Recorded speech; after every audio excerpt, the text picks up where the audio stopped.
Muy buenos días, hermanos, que el Señor les bendiga. Espero ya se deleitaron en la palabra del Señor. Primera de Juan, capítulo 4. El Espíritu de Dios y el Espíritu del Anticristo. Verso 1. Amados, no creáis a todo espíritu, sino probad los espíritus, si son de Dios, porque muchos falsos profetas han salido por el mundo. ¿Y qué ha sucedido aquí? Bueno, hay que discernir a los falsos profetas. Les está diciendo, amigos, hermanos, queridos, amados, no crean a todo el que dice hablar por el Espíritu. Debes probarlos para ver si el Espíritu que tienen viene de Dios, porque hay muchos falsos profetas en el mundo que ya han salido, que ya están operando. Esta palabra probad tiene un cognado en el griego, dokimazo, de dokimos. Esa es la raíz que significa aprobado. Propiamente probar algo para demostrar que es aceptable, que es real, aprobado. Entonces, también se puede traducir puesto a prueba para revelar lo que es bueno, lo que es genuino. Así que dokimazo, aprobar, probando. O sea que aprueba algo aprobándolo. Esto demuestra lo que es bueno. Es decir, pasa la prueba necesaria. No lo hace correcto, no lo hace bueno, sino que revela si es bueno o no. Esta palabra entonces, dokimazo, no se enfoca en refutar algo. Es decir, mostrar que es algo malo, que algo es malo. Dokimazo se usa comúnmente en la antigüedad para probar metales. Es como nos dijo el Proverbios 17:3. El crisol para la plata y la hornaza para el oro. Pero Jehová, ¿sabe qué hace? Él prueba los corazones. Es decir, probar, como cuando se prueba que un metal precioso es genuino. Entonces lo que usted está haciendo es probando si aquel material es verdadero o es falso, si es genuino, si es imitación o no. Pero la prueba no lo hace verdadero, sino que simple muestra si es verdadero o si es falso. Entonces dokimazo se utilizó para probar el dinero en Platón. Un ejemplo moderno de prueba, de probar, es un químico que utiliza una, por decirlo así, valga la redundancia, prueba de fuego. Entonces es sumergir papel tornasol en un líquido. Al hacer este proceso revela, no causa, si es genuinamente una base o un ácido, aquello que uno está probando. Entonces dokimazo también se refiere a confirmar, por eso la palabra probar, que algo es genuino. Es decir, no desaprobarlo otra vez abiertamente, muestra que algo pasa la prueba necesaria a través del que usted el escrutinio, el examen, probar con miras a aprobar. Entonces, aquí está una comparación y contraste. El Señor prueba, nuestro Señor prueba a menudo a las personas con fin de revelar lo que Él aprueba, como hizo con su siervo Job, allá en Job capítulo 1, verso 1 al 2. El Señor hace esto para hacernos pasar la prueba, para aprobarnos, no para hacernos caer tentándonos. Satanás tienta, Dios prueba. Entonces reflexionemos en esto. Dios dispone cada escenario de nuestra vida para probarnos. Dokimazo. Así que recuerde esta raíz de esta palabra. Es decir, Dios nos prueba para prepararnos para nuestro mejor bien eterno. Esto incluye todos nuestros momentos de sufrimiento, de dificultad. Todas estas pruebas son para probarnos, para aprobarnos. Esta verdad también se nos ilustra en Efesios capítulo 2, verso 10. También el Señor prepara deliberadamente las circunstancias difíciles de la historia para que las personas manifiesten sus verdaderos colores, entre comillas. También nos dice Romanos, ¿verdad? Que todas las cosas son para bien, para aquellos que hemos sido llamados conforme a sus propósitos y que amamos a Dios, ¿verdad? Pero A través de la historia, las personas han manifestado sus verdaderos colores a través de las pruebas. Y mostrando también si realmente lo prefieren a Él, a Dios, o simplemente lo sirven por una ganancia temporal.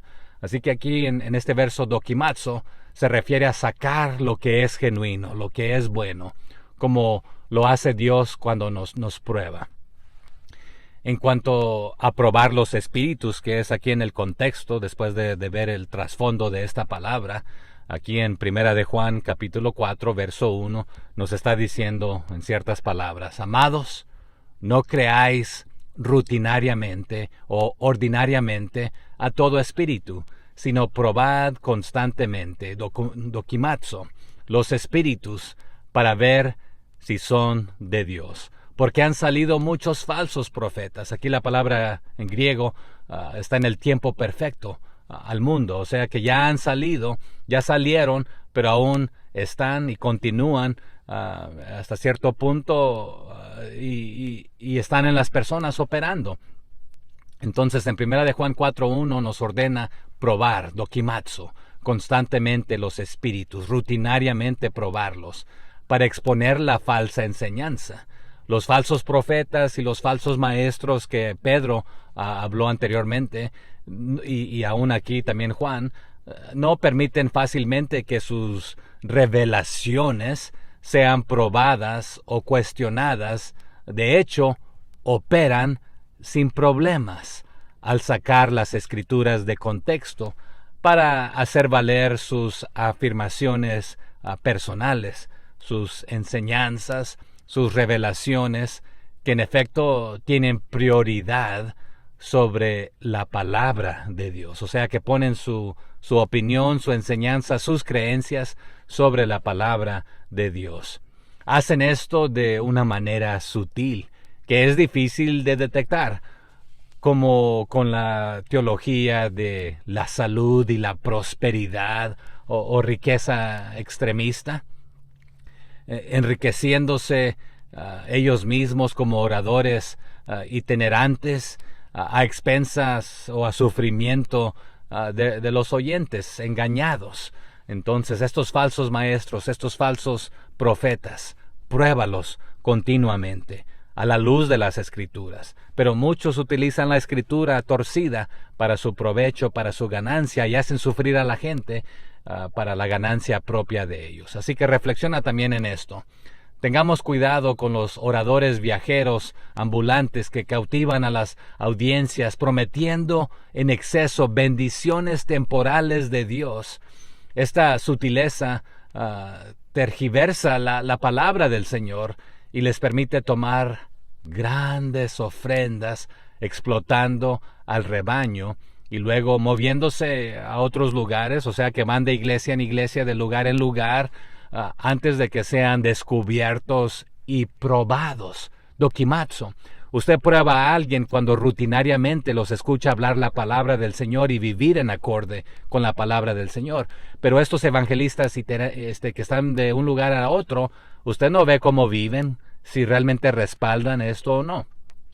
Algunos oradores evangelistas de avivamiento o de campañas evangelistas pretenden ser maestros de fe, pero en realidad son maestros de creencia, que deliberadamente confunden fe y creencia. Enseñan a las personas a generar su prosperidad produciendo su propia fe, diciendo que la fe es equivalente a su propia decisión de creer en Dios. Esta, hermanos, es una perversión y promete cosas que la palabra de Dios nunca hace, que no promete. O sea que le ponen palabras a Dios y a la Biblia que no están allí. Da esto y Dios te va a multiplicar y te va a bendecir y te va a pasar algo hermoso. Bueno, Dios no promete esto. Él prometió dificultades al obedecerle. Las Escrituras nos ordenan que constantemente probemos a los espíritus según la medida de las Escrituras mismas. Para hacer esto, nosotros mismos debemos tener una comprensión sólida de la Biblia, de lo que enseña, para no ser engañados por cosas que suenan bonitas y parecen bonitas y parecen bíblicas, pero son medias verdades disfrazadas, engañando a las personas. ¿Te dejas engañar? ¿Conoces la Biblia? ¿Conoces la palabra del Señor? Espero que la conoces bien y no eres engañado. Escudriñala para que sepas. Prueba al que está diciendo que te respalde con la palabra del Señor. Es imperativo, hermanos, poner a prueba lo dicho, lo hecho por la palabra de Dios. Las personas asumen demasiado rápido que un orador, un maestro, un evangelista, un predicador, en una campaña, este hombre debe ser de Dios. Simplemente cuando las personas son bendecidas económicamente. No porque alguien tiene dinero, o tiene fama o fortuna, quiere decir que es de Dios. Eso no es una prueba más allá de toda duda razonable.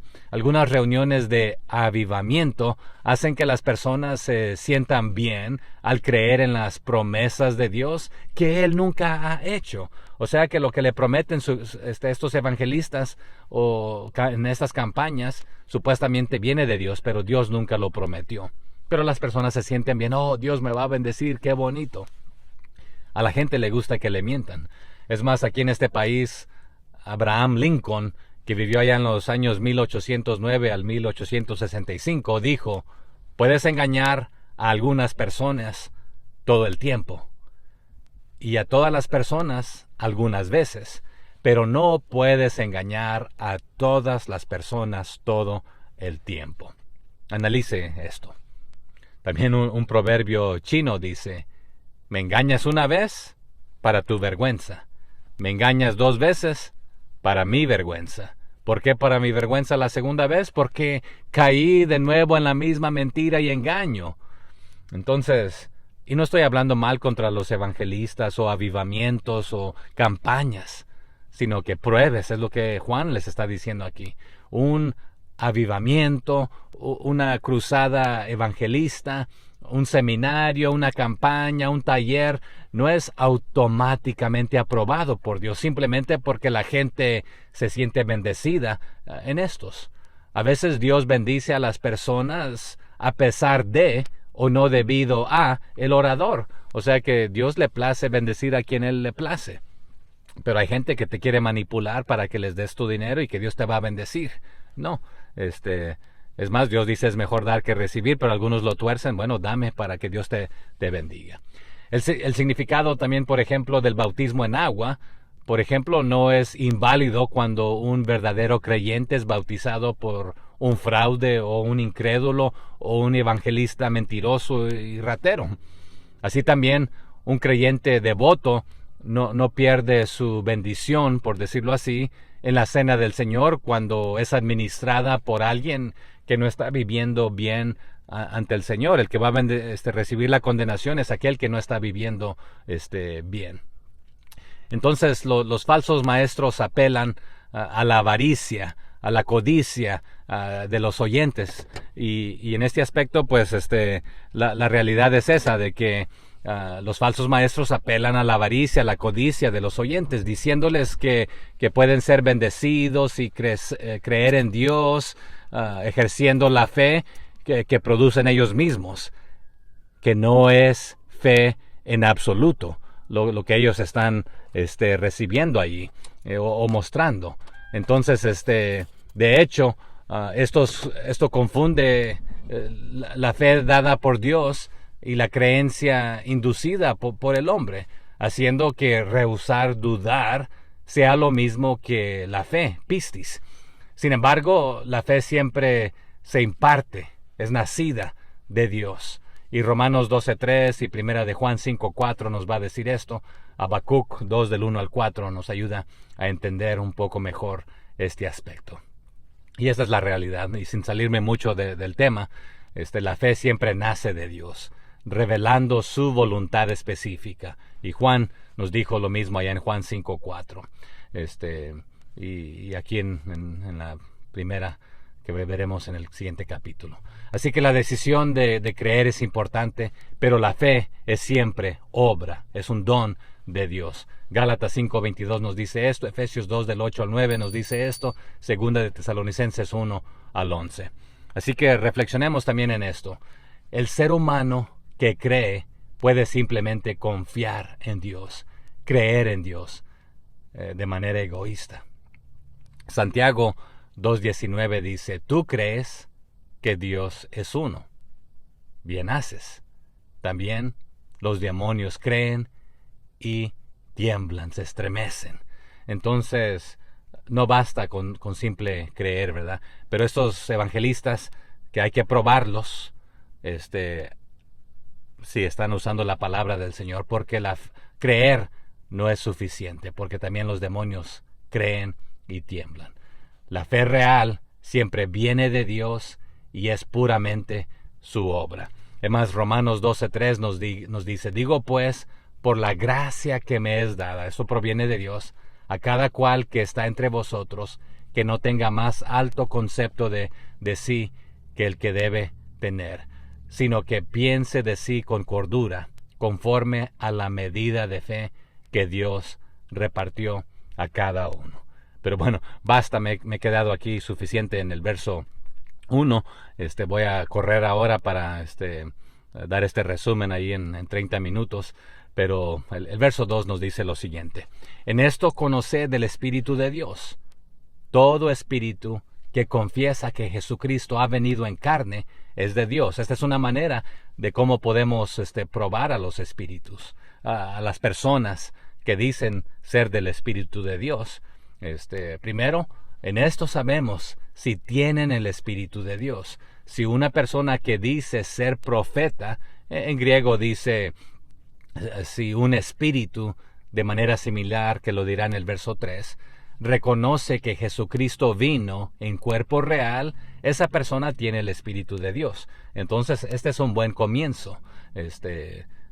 ¿Cómo detectar si alguien viene de parte de Dios? Bueno, tiene que reconocer este aspecto. Verso 3.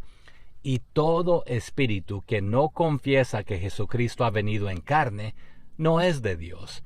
Y este es el espíritu del anticristo, el cual vosotros habéis oído que viene y que ahora ya está en el mundo. Y esto era lo que decía en el verso 1, que ya muchos de estos espíritus engañadores han salido, pero ya están, pero están operando, ya salieron y están operando en diferentes personas. O sea, pero si alguien dice ser profeta y no reconoce la verdad acerca de Jesús, esa persona que no es de Dios. Entonces, tal persona tiene el espíritu del anticristo en lugar de tenerlo de Cristo, porque anti es todo aquel o aquello que se opone a Cristo, de cual habéis oído que viene al mundo y de hecho ya está aquí. Entonces, ¿de quién eres? El verso 4. Hijitos, vosotros sois de Dios y los habéis vencido, porque mayor es el que está en vosotros, Dios, Jesús, que el que está en el mundo, el anticristo, ¿verdad? ¿Tienes a Cristo? Él es mayor que el que está en el mundo, el anticristo. Pero vosotros sois de Dios, les está diciendo, mis amados hijos, ya has ganado una victoria sobre esas personas, porque el espíritu que vive en ti es más grande que el espíritu que vive en el mundo. Entonces no te dejes llevar por un espíritu inferior que se hace pasar como de Dios para engañarte. El 5. Ellos son del mundo, por eso hablan del mundo, y el mundo los oye. Tú no eres del mundo, no los escuches, porque el mundo escucha a los suyos. Esas personas pertenecen a este mundo, por lo que hablan desde el punto de vista del mundo, y el mundo los escucha. Entonces, el 6. Nosotros somos de Dios. Aquí un contraste, ¿verdad? El que conoce a Dios nos oye. El que no es de Dios no nos oye. En esto conocemos el espíritu de verdad y el espíritu de error. Pero sabes que muchos cristianos prefieren escuchar a aquellas personas que les van a hablar mentiras, aunque suenen bonitas y suenan bíblicas, porque no conocen la misma Biblia. Prefieren escuchar a un espíritu de error en lugar al espíritu de verdad, que nos guía a toda la verdad del Espíritu Santo. Entonces, pero nosotros somos de Dios, les está diciendo, y los que conocen a Dios nos escuchan. Si no son de Dios, no nos escuchan. Así es como sabemos si alguien tiene el espíritu de verdad o el espíritu de engaño. Entonces aquí nos dio la receta. Si usted comparte la palabra de Dios y la gente no la escucha, potencialmente no son de Dios. Pero vienen a otros hablando tonterías y locuras y la gente les escucha. Entonces, ¿con quién se identifica? Verso 7. Aquí Dios es amor. Dice, amados, amémonos unos a otros, porque el amor es de Dios. Todo aquel que ama es nacido de Dios y conoce a Dios. Así que debemos continuar amándonos unos a otros, queridos amigos. Sigamos amándonos unos a otros, porque el amor viene de Dios, proviene de Dios. Él es amor. Cualquiera que ama a un hijo de Dios y conoce a Dios es de Dios. Pero, ¿usted aborrece a su hermano o lo ama? ¿A su hermana? ¿Cuál es su actitud? Verso 8. El que no ama no ha conocido a Dios, porque Dios es amor. Aunque más claro no está, ¿verdad? Porque el que no ama no ha conocido a Dios, porque Dios es amor. Entonces, si el amor de Dios mora en usted, usted va a ser amoroso. Si Él mora en usted, usted va a perdonar. Si el Espíritu de Dios mora en usted, usted va a escuchar la verdad. Mis ovejas oyen mi voz y me siguen. ¿Usted lo sigue? Verso 9. En esto se mostró el amor de Dios para con nosotros, en que Dios envió a su Hijo unigénito al mundo, para que vivamos por Él. ¿Cómo demostró Dios su amor? Dios mostró cuánto nos ama al enviar a su Hijo unigénito al mundo, para que tengamos vida, usted y yo, vida eterna, por medio de Él. Escuchemos a la verdad, su verdad, a Jesús, su palabra. En esto consiste el amor, nos dice el 10, no en que nosotros hayamos amado a Dios, sino en que Él nos amó a nosotros y envió a su Hijo en propiciación por nuestros pecados. Aquí prácticamente está enfatizando lo que lo ya dicho, ¿verdad? Este es el verdadero amor, hermanos. No que amemos a Dios, sino que Él nos amó y envió a su Hijo como sacrificio para quitar nuestros pecados cuando no lo merecíamos, cuando no merecemos ser amados. Él nos amó, Él nos rescató, Él nos perdonó cuando no merecíamos, no lo merecemos. Él nos extendió esto. Eso es amor. Usted lo extienda también a los demás, porque el amor de Dios mora en usted, aunque no se lo merezcan, porque usted y yo no lo merecíamos. Verso 11. Amados, si Dios nos ha amado así, debemos también nosotros amarnos unos a otros. Simple y sencillo, pero difícil de hacer. Queridos amigos, hermanos, amados, ya que Dios nos amó tanto, ciertamente debemos amarnos los unos a los otros, mostrando ese amor no merecido que Él nos dio a los demás. Verso 12. Nadie ha visto jamás a Dios. Si nos amamos unos a otros, Dios permanece en nosotros y su amor se ha perfeccionado en nosotros. Bueno, ya que nadie ha visto a Dios jamás, pero aquí está una manera de mostrar a Dios y revelarlo a los demás. Pero si nos amamos unos a otros, Dios vive en nosotros y su amor se manifiesta plenamente en nosotros. Entonces no pueden ver a Dios, pero pueden ver su amor en ti, al tú extender amor a los que menos se lo merecen, porque así lo recibimos nosotros. Verso 13. En esto conocemos que permanecemos en Él y Él en nosotros, en que nos ha dado de su Espíritu. Esa es la garantía, que Él mora en nosotros, nos guía a toda la verdad. No apaguemos al Espíritu Santo. Y Dios nos ha dado su Espíritu como prueba de que vivimos en Él y Él en nosotros, que somos suyos, que hemos sido aceptados, adoptados, sellados, guardados, etc. Tenemos las arras, el depósito del Espíritu. Verso 14. Y nosotros hemos visto y testificamos que el Padre ha enviado al Hijo, el Salvador del mundo.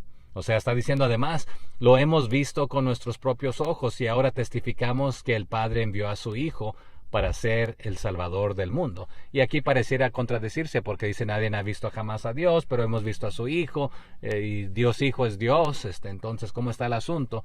Pero lo envió para ser Salvador del mundo. Para mostrarnos su amor, era la única manera. Verso 15. Todo aquel que confiesa que Jesús es el Hijo de Dios, Dios permanece en él y él en Dios. Pero si usted nota, algunos que supuestamente predican de riquezas, de bendición y nada de Dios, del Salvador. O sea que todos los que declaran que Jesús es el Hijo de Dios, tienen a Dios viviendo en ellos, y ellos viven en Dios. Es más, hay personas que predican y jamás usan la Biblia, jamás citan un verso. Respáldelo con la Biblia, pero interprételo correctamente. Verso 16. Y nosotros hemos conocido y creído el amor que Dios tiene para con nosotros. Dios es amor, y el que permanece en amor permanece en Dios y Dios en él. Qué bonito este capítulo, muy similar a Juan 3:16, ¿verdad? Entonces sabemos cuánto nos ama Dios y hemos puesto nuestra confianza en su amor. Dios es amor, y todos los que viven en amor viven en Dios, y Dios vive en ellos. Entonces el autor de aquí, Juan, ¿verdad? El mismo de San Juan, el Evangelio según San Juan. Verso 17. En esto se ha perfeccionado el amor en nosotros, para que tengamos confianza en el día del juicio. Pues como Él es, así somos nosotros en este mundo. O sea, en pocas palabras o en otras palabras, está diciendo, y a medida que vivimos en Dios, nuestro amor se hace más perfecto, porque cada día se acerca a su venida por nosotros. Así que no tendremos miedo en el día del juicio, sino que podremos enfrentarlo con confianza, porque vivimos como Jesús aquí en este mundo, como sus discípulos, siguiéndole, obedeciendo, escuchando su palabra. Por eso Jesús dijo otra vez, mis ovejas oyen mi voz y me siguen, ¿verdad? Y si Él nos ha redimido, rescatado, justificado, santificado, ¿de qué tenemos temor si estamos obedeciendo su palabra? Y Él es nuestro juez, nuestro abogado, como ya aprendimos anteriormente, ¿verdad? Verso 18. En el amor no hay temor, sino que el perfecto amor echa fuera el temor, porque el temor lleva en sí castigo, de donde el que teme no ha sido perfeccionado en el amor. Entonces, en otras palabras, tal amor no tiene miedo, porque el amor perfecto expulsa todo miedo. Es más, el espíritu de temor proviene de Satanás, no de Dios. Entonces el amor de Dios, y Dios es amor, Jesús es amor, Él expulsa todo lo demás. Si tenemos miedo es por miedo al castigo, ¿verdad? Y esto demuestra que no hemos experimentado plenamente su amor perfecto. Verso 19. Nosotros le amamos a Él porque Él nos amó primero. Qué hermoso esto, hermanos. No podemos ni jactarnos de que nosotros amamos a Dios, porque Él nos amó primero. Él nos buscó, Él vino a buscarnos, a rescatarnos, a redimirnos, a sacarnos del lodo, del pozo. Nos amamos, en griego dice, ¿verdad? Amamos. Otros manuscritos dicen, amamos a Dios. Aún otros leen, lo amamos a Él, porque Él nos amó primero. El único motivo que podemos amar es porque Él nos dio de su amor. Verso 20. Si alguno dice yo amo a Dios y aborrece a su hermano, es mentiroso. Pues el que no ama a su hermano, a quien ha visto, ¿cómo puede amar a Dios a quien no ha visto? Y aquí este es uno de los versos claves, hermanos, en cuanto a esto. Si alguien dice amo a Dios, pero a este hermano y a aquel hermano no lo puedo ni ver ni pintado, a otro creyente, a una hermana, en griego dice odia a su hermano, otra vez aquí genérico, pero esa persona es mentirosa, porque si no amamos a las personas que podemos ver, ¿cómo podemos amar a Dios a quien no podemos ver? Entonces te contradices con tus palabras y tus acciones. Entonces Dios no mora en ti si no puedes amar a un hermano, a otro creyente, a una hermana, a otra creyente. Verso 21. Y nosotros tenemos este mandamiento de Él, el que ama a Dios, ame también a su hermano. Entonces, no solamente es una sugerencia, es un mandato de Dios. Y si proviene de Dios, hay que obedecerle. Entonces, Él nos ha dado este mandato.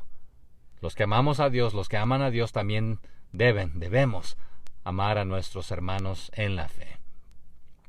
Entonces, ama a Dios ama a tu prójimo. Y ahí se reduce todo, amar a Dios y amar a tu prójimo. Ahí está mi lectura y mis comentarios. Que el Señor les bendiga. Compártame lo que usted está aprendiendo. Comparte este video. Suscríbase. Animemos a otros a seguir aprendiendo juntos. Bendiciones.